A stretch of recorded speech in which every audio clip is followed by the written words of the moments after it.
இப்போ நம்ம கிளாஸில் பார்த்தோம் சில விஷயங்கள் இல்லையா? நம்ம லாஸ்ட் கிளாஸில் படித்த விஷயங்களுக்கு உட்பட இப்போ நான் கேட்குற கேள்வி என்னென்னா, எங்களோட வாழ்க்கையை எது தீர்மானிக்குது? ஜாதகமா, கர்மாவா, விதியா? சார் நீங்க லாஸ்ட் கிளாஸ் எடுத்ததுல வச்சு சொல்றீங்க அப்படிதானே? இல்லைன்னா நார்மலாக உங்களோட நாலேஜ் வைஸ் கூட நீங்கள் ஆன்சர் பண்ணலாம். அதுதான் எனக்கு கர்மா அப்படின்னு தோணுது சார். ஓகே, அப்போ உங்களுக்கு என்னோட லைஃப் வந்து கர்மா அப்படி தான் இயங்குது அப்படி ஒரு தாட் ப்ராசஸ் இருந்தால் இப்போ என்ன ஆகும்னா, ஓகே இப்போ உங்களுக்கு ஒரு கடன் பிரச்சனை இருக்குது. ஏதாவது கடன் பிரச்சனை இருக்கா உங்களுக்கு? ஏதாவது காசு சம்பந்தமான பிரச்சனைகள் இருக்கா? அதுதான் சார் மெயின் பிரச்சனை.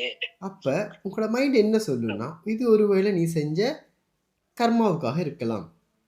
அது ரீசன் தேடும் இல்லையா? ஆமா சார். அப்ப மைண்ட் அதை அக்செப்ட் பண்ணிக்கும். அப்ப இந்த பிரச்சனை உங்க லைஃபை விட்டு போகுமா? போகாது சார். இப்ப நம்மளே ஒரு ரீசன் கொடுத்துக்கிறோம், நம்ம கஷ்டப்படுறதுக்கு காரணம் இந்த கர்மா தான் சொல்லி நாங்களே ஒரு ரீசன் ஒன்று கொடுத்துக்கிறோம். அப்ப இதுதான் ஒரு பிரச்சனை. இப்ப நான் வந்து இங்கே ஸ்ரீலங்காவில் இருக்க ஒரு பர்சன் வந்து ஒரு கார் ஒன்று வாங்கியிருந்தாரு. வாங்கினவர் என்ன பண்ணியிருக்காரு, அந்த கார் ஓட்டிட்டு போகும்போது ஆக்சிடெண்ட் ஆகிடுச்சு. அப்போ அவர் வந்து அந்த டைமில் இந்தியாவில் சம் ஆர்கனைசேஷன்ஸ் ஏதோ ஒன்று ஃபாலோ பண்ணிட்டு இருந்திருக்காரு. அவங்களுக்கு கால் பண்ணிக்கிட்டு இருக்காரு, குருஜி இந்த மாதிரி நான் ஒரு கார் வாங்கியிருந்தேன்னா அது ஆக்சிடெண்ட் ஆகிடுச்சு.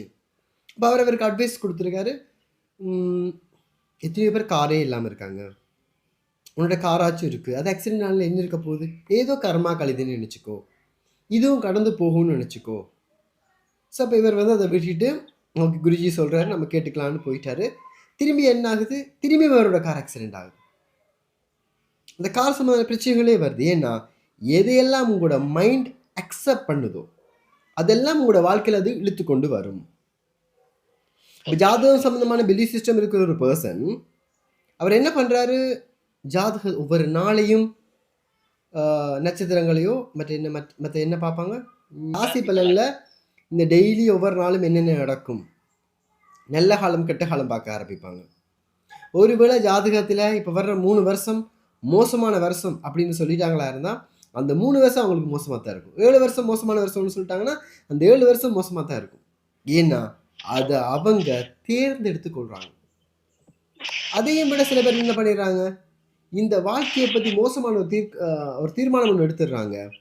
இந்த விதி தான் இங்கே எல்லாம், கடவுள் வரும்போதே இங்கே எழுதி அனுப்பிட்டாரு, என்ன பண்ண முடியும், எல்லாம் ஏன் விதி, நான் சமாளித்து தான் ஆகணும், எல்லாம் ஏன் விதி, நான் அனுபவிச்சு தான் ஆகணும் அப்படின்றவங்களுக்கு அந்த விதி வேலை செய்ய ஆரம்பிக்குது.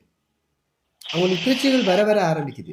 அப்போ அதனால தான் நான் ஃபர்ஸ்ட் டைம் சொன்னேன் என்னென்னா, இந்த ஜாதகம் கர்மா விதின்னு எதையுமே உங்களோட வாழ்க்கை கண்ட்ரோல் பண்ணுறதுக்கு எலோ பண்ணாதீங்க. அதுக்கான அர்த்தம் ஜாதகம் கர்மா விதி இல்லைன்றது இல்லை. ஜாதகம் கர்மா விதி வந்து 7% இருக்குது, மிச்சம் 93% உங்களோட எண்ணங்களுக்கு தான் அங்கே பவர் இருக்குது.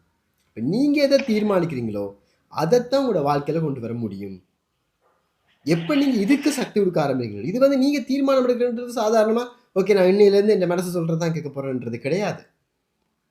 அது உள்ளார இப்போ கர்மான்றது எப்படி ஒர்க் ஆகும் நம்ம ஆத்மார்த்தமாக ஒரு நம்பிக்கை ஒன்று வச்சுருக்கோமோ அது மாதிரி என் எண்ணங்களை சரி பண்ணுறது மூலமாக என் வாழ்க்கை மாறும்னு ஆத்மார்த்தமாக நீங்கள் ஒரு நம்பிக்கையை கொண்டு வந்தீங்களா இருந்தால் உங்களோட வாழ்க்கை அங்கே மாற ஆரம்பிக்கும்.